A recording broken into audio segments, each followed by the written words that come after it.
आपके पतिदेव गुस्सा ज्यादा करे नहीं। अब जो नहीं जानते, अभी से मेरा चैनल है उसके ऊपर ओके करो, सब्सक्राइब करो और मेरे से जुड़े रहो। जय श्री कृष्णा। कितनी सुंदर बात बताई पांडवों, कलयुग आवे बड़ो भारी। अरे कह गया कृष्ण मुरारी रे पांडवों, कलयुग आवेला बड़ो भारी। कैसो कलयुग है भी कल्पना नहीं कर सको आप के पांडवों। आंखें तो देखीजे को नहीं और काना सुनीजे को नहीं। आंखें आप देख नहीं सकोला, कानों आप सुन नहीं सको। ऐसा भयंकर दृश्य तुम्हारे सामने होने वाले हैं और हो रहे। आज कई जगह आप आंखें नीची कर पचे जानो पड़े साहब। कई बार ऐसे ऐसे झगड़े होते तो कानड़ा बंद कर जानो पड़े कि आंखें देखी जे को नहीं, काना को नहीं सुनी जे। पांडवों बात बिचारी। अरे माता कुंता रानी द्रौपदा ते हाड हिमालय में गाड़ी रे पांडवों, कलयुग आवे बड़ो भारी। अपने शरीर को छोड़ दीजिए, बस कलयुग की छाया मत पड़ने देना। कलयुग में क्या होने वाला है? कलयुग कठिन पाप रो पैरो। पाप इतना पहरा दे चुका है कि ने कीज नहीं चाहिए, बस माया के चक्कर में फंस फंस के लोग मर जाएंगे। कलयुग कठिन पाप रो पैरो और नेम छोड़ेला नर नारी। कन्या रो दहेज लेवेला चोगणो और डूब मरेला बेचारी रे पांडवों, कलयुग आवेला बड़ो भारी। कोई बहन थी तो सत्संग में जाने वाली थी, तो पतिदेव तर थोड़ा कटे पै आया जो घर में सोफा सेट लाया। पतिदेव सोफा सेट में बैठा और आपरी लक्ष्मी ने कह, देख लक्ष्मी सोफा सेट लायो। तो लक्ष्मी आई, छोटा सा आसन लिया और आके नीचे बैठ गई।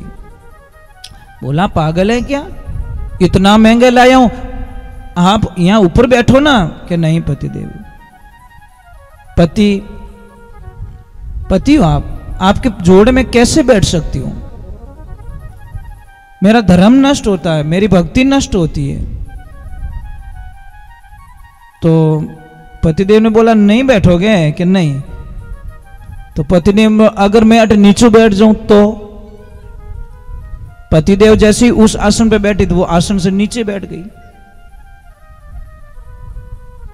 पतिदेव जैसे आसन से नीचे बैठे तो वह पगतिया माते बैठ गई कि बैठो तो थारू नीची थारी बराबर नहीं बैठू। पतिदेव पगतिया माते बैठे तो वो जमीन माते जान बैठ गई। क्यों जमीन उन्हों नीची? पतिदेव जमीन माते जान बैठा तो भाई खाडो खोदन खाडर में बैठ गई। पतिदेव के हमें, मैं तो सम्मान दे रही हूं, इनो मतलब मारो मजाक क्यों करे रही हो आप? मेरे दिल में आप हमेशा सम्मानित हो, मैं आपको सम्मान से ही बोलाऊंगी, पर आप ये मत करो। शायद आपको पता नहीं होगा महापुरुषों, ये माताएं बहनें आदमी से 8 गुना ज्यादा काम करती है। कितना? पर यार कोई कदर करो आप। बस समस्या यही होती है, बस 8 गुना ज्यादा काम करती है। अगर आपको विश्वास नहीं है मेरी बात पे, एक 10 दिन के लिए इनको पीर भेज के देख लो आप। हाँ करना पड़ेगा भैया। आप कहते हैं ना घरे कहीं करे, घरे कहीं करे, फिर देखो था डांस केड़ो करे घरे। कचरो ही नहीं काट सको साहब, पाची आई जाते तो कमाड़ में धूड़ा रे धूड़ा, जाड़ा जाड़ा जमीड़ा मिले 10 दिनों।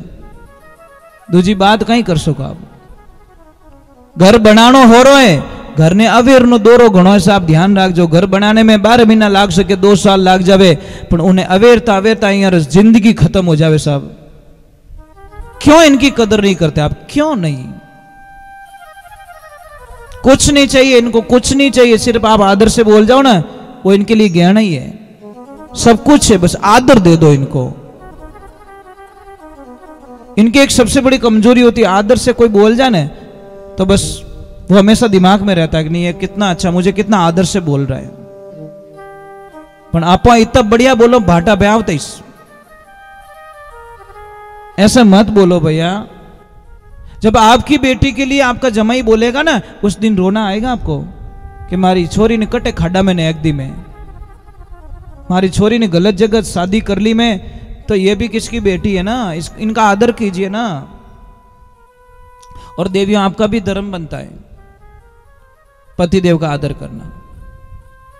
देखो बहुत सारे काम होते हैं, बहुत सारी समस्या होती। कई देवियों तो 1 घंटा मोड़ो रहेगी नहीं, 50 कॉल कर दे, कटे हो कटे हो। अरे मारी माँ आऊं हूं, हो सके आप ज्यादा कॉल कटे, स्पीड मोटरसाइकिल चले इन कटे भचीड़ खाएगा तो। कई बार होता है साहब, कोई आ रहा है ना, उसको बार बार कॉल मत करो। हो सकता है गुस्से गुस्से में कि यार तंग कर दिया, अरे जोर से चला दी तो, कंट्रोल नहीं हुई तो फिर क्या करोगे? फिर रोना आपको ही है। ये बातें बहुत छोटी पर बातें बहुत गहरी हो जाती है साहब। हम कथा में ये बातें क्यों बताते? हो सकता है किसको समझ में आ जाए। कोई बार बार परेशान करती रही तो आदरे बात कर जो मती। काम है आदमी रो काम 1000 हालते ही कोई 2 पैसा मिल जावे, कोई समाज रो आदमी मिल जाए, कोई काम पड़ जाए तो इन्हें 2 घंटा बत्तो ही रुकना पड़ जावे। जरूरी थोड़ी भी आपको 5 बजे टाइम दिया 5 बजे पहुंच जाएगा। गलत रास्ते जाते तो रोको आप, मेरी कोई मना ही नहीं, गलत रास्ते मत जाने दो। पत्नी 2 प्रकार की होती, एक होती धर्म पत्नी और एक होती पत्नी।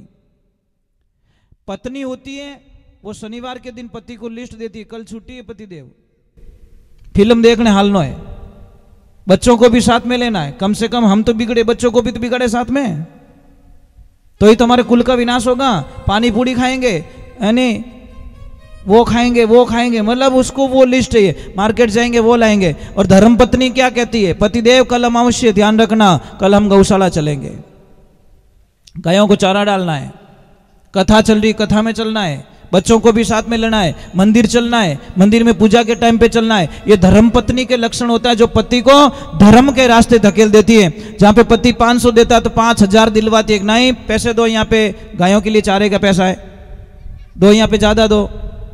और पत्नी होगी वो 500 मुँह 400 पासा ले इनके हो ले लो थे 100 गणा के हटे, क्योंकि बोटे 500 रुपये टिकट फिल्म रिवा देखनी जरूरी है।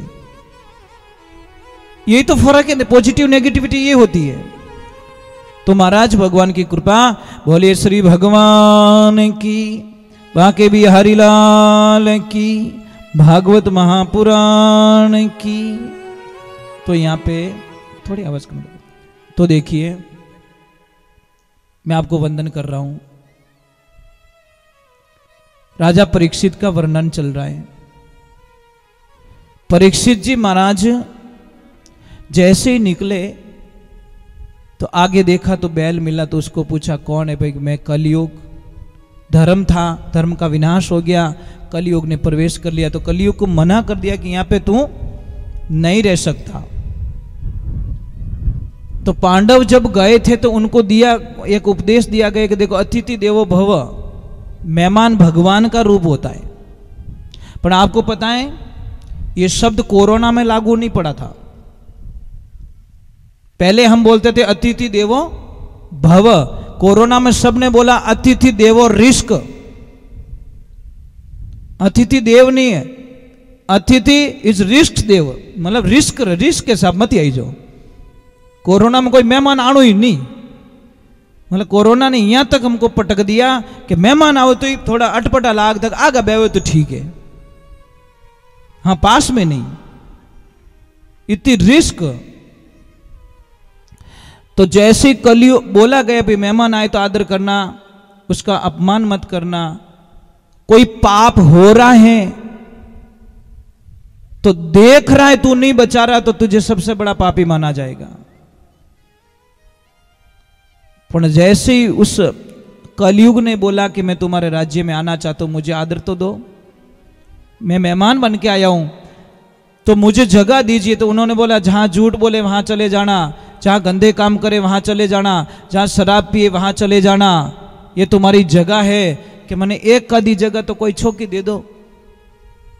तो परीक्षित जी ने आव देखा न ताव देखा,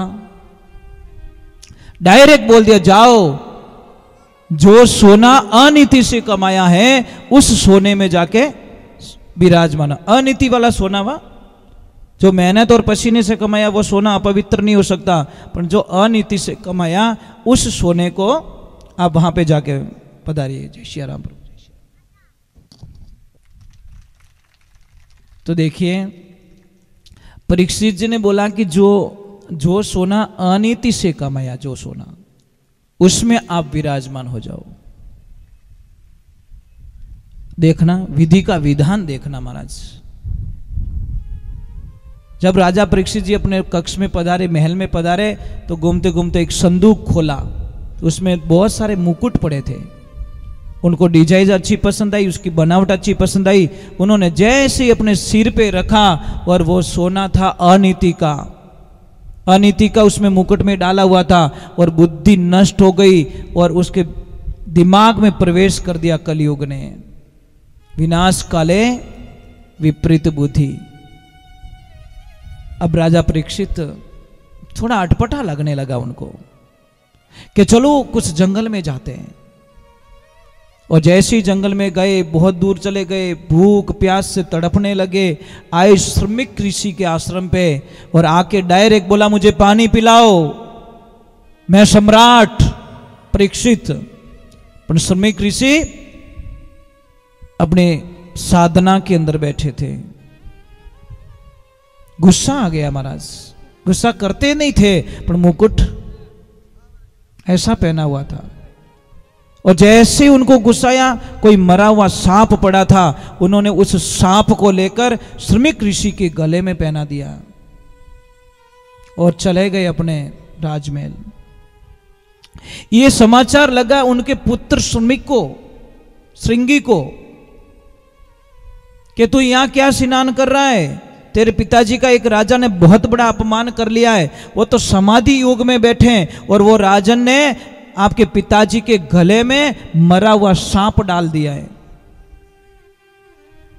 महाराज सहन हुआ नहीं, और उस श्रृंगी ने वहीं पे संकल्प ले लिया। ना आप पूछा भी नहीं कौन था, कुछ भी नहीं देखा। क्रोध की ज्वाला जलने लगी, और उन्होंने वही संकल्प नदी में लेके खड़े होके बोल दिया कि हे राजन, अब देख मेरी तपस्या का फल। राज बड़ा है, तप पड़ा है, अब तप का फल भी देख ले। जिसने मेरे पिताजी का अपमान किया है, जिस सांप को तूने गले में डाला है, हे राजन, वो ही सांप तक्षक बन के 7वें दिन आके तुमको डस लेगा, उसी से तुम्हारी मौत हो जाएगी। छोटी सी भूल। जब आया श्रृंगी आया, तो पता चला कि राजा परीक्षित ने यह काम किया है। तो पिता ने बोला, बेटा ऐसा क्या कर दिया तूने? श्राप दे दिया। इतने दयालु राजा को श्राप दे दिया कि उन्हें पिताजी जो दे दिया है वो तो टलने वाला है नहीं। महाराज विधि का विधान होता है। एक बात का ध्यान रखे देवियों, कई लोगों को बहुत सारी तकलीफ है पर कहते नहीं है। मुझे एक बात समझ में नहीं आती, हम इतनी चिंता क्यों करते कोई चीज की? आप भगवान को नहीं मानते क्या? अच्छा बाबा रामदेव जी को कौन कौन जानते हो? रामा पीर को ऊपर हाथ करके बताओ। सारे हाथ ऊपर हुए, बहुत अच्छा लग रहा है। रामदेव जी महाराज ने जानो वे रामदेव जी नहीं योगा करावे जो बाबा राम से पीर बात करो। और रामदेव जी भी बहुत अच्छा काम कर रहे हैं, लोगों का योगा के द्वारा बीमारियां खत्म कर रहे हैं। पर बाबा राम सा पीर को सब जानते हो, पक्की बात है। अब देखना, अब जानते सब हो, उनको मानते कौन कौन हो? ये ऊपर हाथ करके बता दो। तो अभी इतने हाथ ऊपर हुए। अब मेरा तीसरा प्रश्न रहेगा, इसमें इतने हाथ ऊपर होंगे भी नहीं, क्योंकि बोर्ड का एग्जाम है। जानते हो, मानते हो, हाथ ऊपर हुए। अब मुझे बताओ, जो जो बाबा रामदेव जी को मानते हैं वो नशा पता कौन कौन नहीं करते? ऊपर हाथ कर लो। शंका तो है भाई। अगर आप नशा पता नहीं कर रहे हो तो बहुत अच्छी बात है, क्योंकि या तो बाबा के भक्त बनो, मत बनो तो फिर नशा मत करो। सीधा ही सब भाई। क्या तो तिल कोरा भला के लीजो तेल कढ़ाई, अध बिचली कुलर भंडी दोनों दिन सुझाई। या तो भगवान की भक्ति कर जो मत करो तो फिर नशा मत करना। एक बार थोड़ा हरि कीर्तन कर लेते हैं। टाइम क्या हो गया? चलो एक हरि कीर्तन कर देते हैं और आज की कथा को यहाँ विश्राम देंगे। कल सुखदेव जी महाराज के साथ में वार्तालाप होगी, परीक्षित के बारे में आगे की कथा चालू होगी। और मेरी एक प्रार्थना रहेगी कि थोड़ा टाइम पे आया करो तो थोड़ा अच्छा रहेगा। समय तो एक एक मिनट निकल जाएगा। आज देखो दूसरा दिन निकल रहा है, पता ही नहीं चला, पता चला ही नहीं है, ना तो आपको पता चला ना हमको पता चला। तो छोटा सा एक हरि कीर्तन करता हूँ, उसके बाद में आरती करके आपको छुट्टी देते, क्योंकि कथा का कुछ नियम होता है, विश्राम जहां देना पड़ता है वहीं देना पड़ता है। ठीक है, तो आगे की तरफ चलते हैं। हम एक छोटा सा भजन गा लो, उसके बाद में मैं कोई न कोई या तो कल परसों कोई न कोई बहुत बढ़िया राज की बात बताने वाला हूं, पर मेरा मन करेगा तो ही बताऊंगा। मुझे लग रहा है कि अब इनको स्टीयरिंग हाथ में देनी चाहिए। विश्वास ही कोने की गाड़ी चला दी हो ही। एक भैया कटे दिखे ही कोने आज में। हाँ से हाँ जी जी जी, तो वो दिख नहीं रहे, नहीं तो वो हाँ नहीं नहीं, देखो ऐसा कुछ काम हो गया तो जाना ही पड़ता है, जरूरी है ना, जरूरी भी तो है ना। देखो ऐसा कुछ अनहोनी घटना घट जाती तो हमको जाना पड़ता है। ठीक है, और मैंने जो बात बोली है बहु रानियों से, जो आज से तो शुरू कर देना, कम से कम आज से जाके देखो। एक चीज है मैं बताऊं आपको, जब आपको ज्यादा गुस्सा है ना, आपके पतिदेव गुस्सा ज्यादा करे ना, 1 मिनट में गुस्सा खत्म हो सकता है। मैं एक दवा बताता हूं आपको, कद्दी स्तर में तो गुस्सा नहीं करे, गारंटी। क्या करना आपको, जैसे ही पतिदेव गुस्सा करे, कुछ बोलना स्टार्ट करे, आपको कुछ नहीं करना है, 1000 काम छोड़ दीजिए। खाना खा रहे तो छोड़ दो, रोटी बना रहे तो छोड़ दो, कुछ भी काम करो छोड़ दो, झाड़ू निकाल दो छोड़ दो, और डायरेक्ट पतिदेव गुस्सा करे, पति के सामने जाकर डांस करो। पतिदेव क्या कर रहे, अरे तुम बजाओ, बांसुरी बजाओ, मेरा कृष्णा बांसुरी बजा रहा है, राधा नाच, बजाओ बजाओ बजाओ। वो बोले इन पागल ने कहीं कहना रही हो, गुस्सा कोई असर ही नहीं पड़े, तो माल बिके को नहीं, दुकान बंद। आप बोलोगे मैंने क्यों क्यों, तो बड़े क्या ही, आप तो यही बोलो आने दो आने दो, कहां से भर के आयो ना, यहाँ तुम बजाओ मैं नाचूंगी। गुस्सा ही नहीं करे कि मैं जैसे ही गुस्सा करूंगी तो नाचेगी, बात खत्म। अरे भाई जब सांप और डायरेक्ट अगर कोई काम हो रहा है तो आप बोल के गुस्सा खत्म क्यों करो। आप बोलोगे मैं उनको डांटूंगी तो मेरा गुस्सा हुआ, उनका गुस्सा नहीं। काना आदमी ने कानो कदी नहीं कहनो। एक तो ऑलरेडी आंख फुटोड़ी, जोरू हेलो पड़े, ओए कानिया, वो के चिंता मत कर, तेरी भी आंख फोड़ूंगा कभी न कभी, मैं स्टाफ रूप बनाई छोड़ू। और एक चीज और बोलूं आपको, आप किसी में भी पैसे मांगते हो, गारंटी के साथ में आपके पैसे घर पे पहुंच जाएंगे, ये हमारी गारंटी है। अगर तरीका बदल दो तो, वो आज नहीं बताऊंगा, कल बताऊंगा, क्यों आज ही वसूली में लाग जाते हैं। बड़े भागवत सुनता सुनता इकट्ठी कि महाराज बताइए जो कुछ साधना कर। हाँ, मैं नहीं चाहता कि 7 दिन तक माया का कोई प्रभाव आपके ऊपर पड़े। ठीक है, 7वें दिन जो भी बताना है मैं बता के चला जाऊंगा, और मैं कथा में विघ्न नहीं डालना चाहता, क्योंकि मैं आपका ध्यान भटक जाएगा। भगवान के प्रति ले जा रहा हूँ, मैं ही वापस धकेल रहा हूँ, ले जा रहा हूँ वहीं वापस धकेल रहा हूँ, तो उचित नहीं होगा। इससे बढ़िया कि हम थोड़ा भगवान के गुणगान करें। वाह रमेश भाई, अच्छा एक भजन गा लो कोई भी।